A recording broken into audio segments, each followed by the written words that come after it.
ஆண்டவராகிய இயேசுவின் நாமத்தினாலே விடியலை தேடி நிகழ்ச்சிக்கு உங்களை வரவேற்கிறேன். வாருங்கள், சுவிசேஷத்தில் விடியலை தேடுவோம்.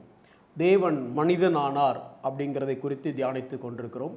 மனிதனானது மரிப்பதற்காகவே என்பதை குறித்து கற்றுக்கொண்டிருக்கிறோம். இன்றைக்கு ஒரு காரியத்தை உங்களோடு கூட பகிர்ந்து கொள்ளலாம் அப்படின்னு ஆசைப்படுகிறேன்.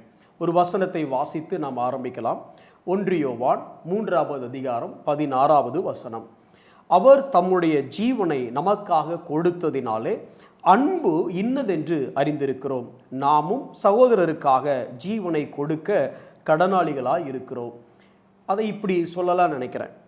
இயேசு மரித்ததினாலே, மனிதனாக வந்து மரித்ததினாலே அன்பு இன்னதென்று அறிந்திருக்கிறோம். அப்படின்னா இயேசு மனிதனாக வந்து மரிப்பதற்கு முன்பதாக உங்களுக்கும் எனக்கும் அன்புன்னா என்னடே தெரியாது அப்படின்னு வச்சுக்கலாமா? அதுதான் சரி. ஏன்னா அன்புங்கிறது என்னடே தெரியாமல் நாம் ஏதோ காரியத்தெல்லாம் அன்பு அன்புன்னு சொல்லிட்டோம். அப்போ எப்பா அன்பு இந்த உலகத்துக்கே தெரியல, அன்புன்னா என்னன்னு நான் காமிக்கிறேன் பாரு அப்படின்னு சொல்லி தன்னுடைய மரணத்தினாலே தேவன் நமக்கு அன்பு என்றால் என்ன என்று புரிய வைத்தார். சரி, கொஞ்சம் ஆரம்பத்திலிருந்து பார்க்கலாமே. ஆதியாகமம் 3வது அதிகாரத்தில் நம்ம பாவத்தில் மனுஷன் விழுகிறத நம்ம பார்க்குறோம். அதுக்கு முன்ன நடந்த ஒரு காரியத்தை உங்களுக்கு சொல்ல ஆரம்பிக்கிறேன். நம்மளுடைய முப்பாட்டன் ஆதாமுக்கு என்ன நடந்ததுன்னு. முதல்ல ஆதாம் ஐயா தனியாக இருக்கிறாரு. தனியாக இருந்த உடனே அவருக்கும் தேவனுக்கும் நடக்கிற அந்த ஒரு சம்பவம், ஒரு சம்பாஷணை அல்லது ஒரு சம்பவம், அதை காமிக்கிறேன் பாருங்களேன். தேவன் ஆதாமை பார்த்து சொல்கிறாரு, 18வது வசனம், அல்லது இப்படி வைத்துக்கொள்ளலாம். பின்பு தேவனாகிய கர்த்தர், மனுஷன் தனிமையாக இருப்பது நல்லதல்ல, ஏற்ற துணையை அவனுக்கு உண்டாக்குவேன் என்றார். இப்போது ஆதாம் தனியாக இருக்கிறாரு. சரி, அவருக்கு ஒரு பொண்ணை பார்த்து கல்யாணம் பண்ணி வைப்போம் அப்படின்னு தேவன் யோசிக்கிறார். கற்பனையாக சொல்கிறேன். இப்போ என்ன நடக்குது? அடுத்த வசனம் சொல்லுது, சகலவித மிருகங்களையும் ஆகாயத்து பறவைகளையும், இன்னும் சொல்லப்போனால் எல்லாவற்றையும் கூட்டு கொண்டு ஆதாமுன்னு நிப்பாட்டுறாரு. கற்பனையாக சொல்லப்போனால் ஒரு பெண் பார்க்கும் படலை மாதிரின்னு வச்சுக்கிட்டீங்களேன். ஆதாமே, உனக்கு துணையா, கம்பேனியனா, ஹெல்ப்பரா, பார்ட்னரா இவங்களை யாராவது வச்சுக்கிறியா? ஆதாம் தான் எல்லாத்துக்கும் பேரிடுறான். ஆனால் வசனம் முடியும் போது இப்படி சொல்லுது, 20வது வசனம் இப்படி சொல்லுது, ஆதாமுக்கோ ஏற்ற துணை இன்னும் காணப்படவில்லை. துணையை உண்டாக்கணும்னு சொல்லிட்டு இப்போ துணை இல்லைன்னு சொல்கிறாரு. இந்த இடைப்பட்ட பகுதியில் என்ன நடக்குன்னா, எல்லா மிருகமும் வந்து போகிறாங்க. வந்து போனதுக்கப்புறமா ஆதாமுக்கு சாட்டிஸ்ஃபேக்ஷன் ஆகலை. இப்போ ஆண்டவர் என்ன பண்ணுறாரு புரியுதா? ஆதாம், நாயோ டைனோசரோ யானையோ இல்லை எந்த அனிமலே பெட்டாக வேணா வச்சுக்கலாம், பார்ட்னராக வச்சுக்க முடியாது. பெட் அனிமலாக இருக்கலாம், ஆனால் பார்ட்னராக இருக்க முடியாது அப்படின்னு சொல்லிட்டு, இப்போ உனக்கு பார்ட்னர், உன்னுடைய கம்பேனியன், உன்னுடைய ஹெல்ப்பர் நான் ரெடி பண்ணுறேன் அப்படின்னு சொல்லி ஆதாமுக்கு நெத்திரியை வர வச்சு ஆண்டவர் அங்கே ஏவாளை உண்டாக்குகிறார். நம்ம ஆள், அவனுக்கு ஒரு ஆள் வந்த உடனே அவர் சொல்கிற டயலாக் என்ன வாசிக்க பாருங்களேன். என்ன சொல்கிறாரு பாருங்க. 23வது வசனம், ஆதியாகமம் 2வது அதிகாரம். அப்பொழுது ஆதாம், இவள் என் எலும்பில் எலும்பும் என் மாம்சத்தில் மாம்சமுமாய் இருக்கிறாள், இவள் மனுஷனில் எடுக்கப்பட்டபடியால் மனுஷி எனப்படுவாள் என்றான். அதாவது அது வரைக்கும் ஒரு சாட்டிஸ்ஃபேக்ஷனாக இல்லாத ஆதாம், கற்பனையாக உங்களுக்கு புரியுறதுக்காக சொல்கிறேன், ஏவாளை பார்த்த உடனே விழுந்துட்டார். இவதான் எல்லாம் அப்படின்னு சொல்லிட்டாரு. சரி, இப்படி ஆசையாக கல்யாணம் பண்ண ஏவாள் அல்லது பார்ட்னரான ஏவாள், அடுத்த அதிகாரத்தில் ஒரு சம்பவம் நடக்குது. என்ன நடக்குது உங்களுக்கே தெரியும். ஏவாள் எப்படி வஞ்சிக்கப்பட்டாள் அப்படின்னு சொல்லி.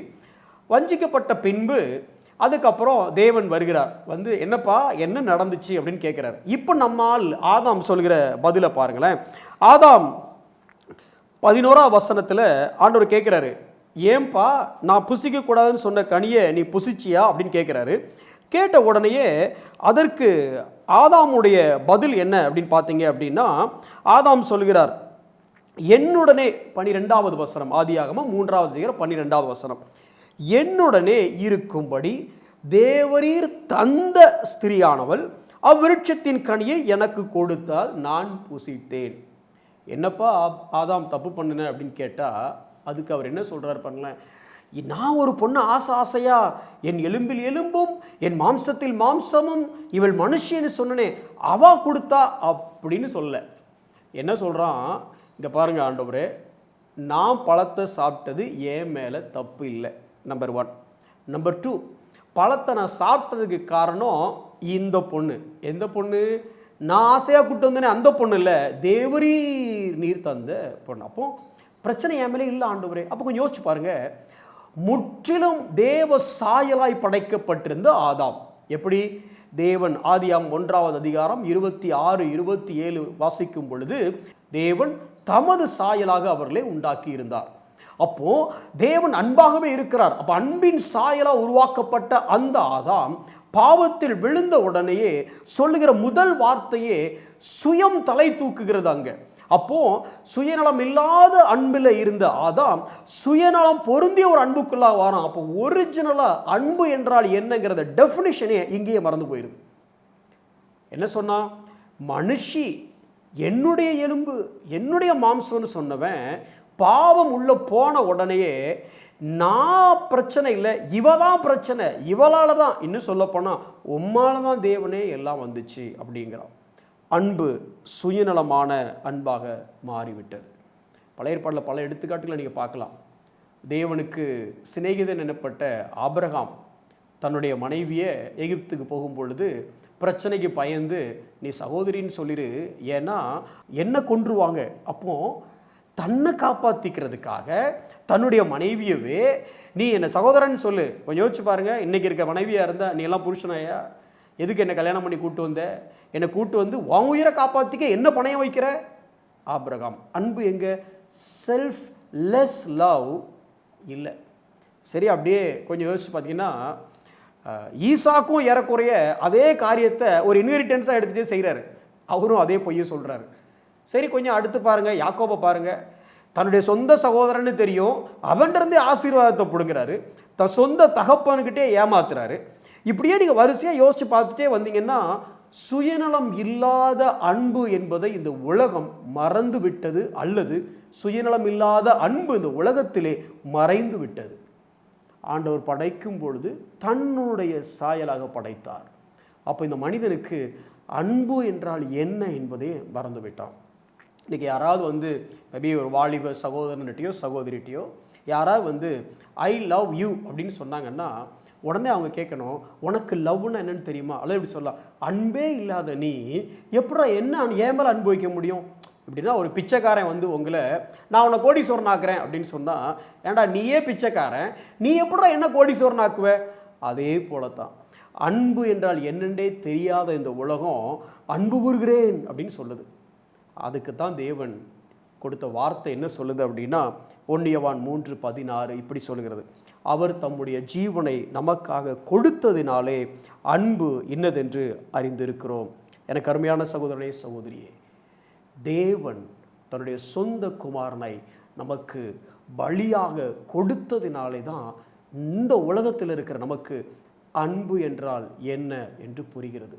ரோமர் 5வது அதிகாரம் 5வது வசனம், பரிசுத்த ஆவியினாலே தேவ அன்பு உங்களுக்குள் ஊற்றப்பட்டிருக்கிறது.